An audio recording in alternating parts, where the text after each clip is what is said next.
Ça tourne, s'il vous plaît.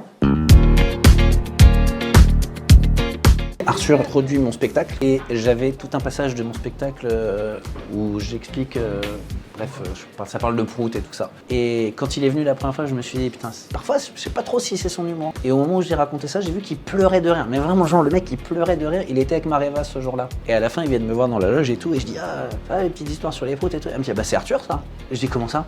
Elle me dit, ah bah c'est lui ça. Et je vois qu'il est mort de rire, tu vois. Et il me dit, attends, je vais t'en donner une. Tiens, tu cours vite, bah attrape celui-là. Bam! Et du coup, je l'ai gardé, je l'ai mis dans le spectacle. Donc, il faut bien vous imaginer qu'Arthur, il fait ça.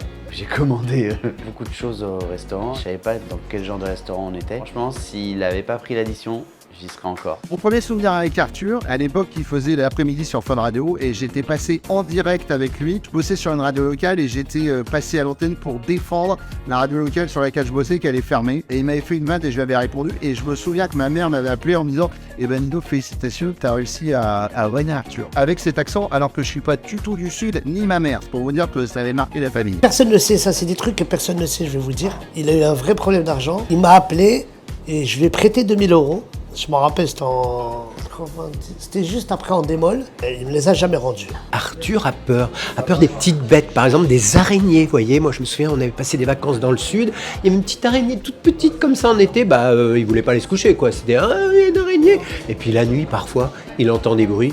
Il croit que c'est des fantômes. En 2011, on était en préparation du gala Juste pour rire à Montréal. Il y a une nana qui coupait les cheveux d'un mec dans la rue. Et Arthur, il fait, vous faites quoi?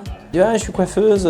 Il dit, vas-y, je suis chaud, je vais me faire couper les cheveux. Et il s'est fait couper les cheveux par une SDF de Montréal. Et je lui dis, mais pourquoi tu fais ça? Il dit, je sais pas, j'avais envie que vous ayez une anecdote à raconter. Donc voilà, je la raconte 12 ans après.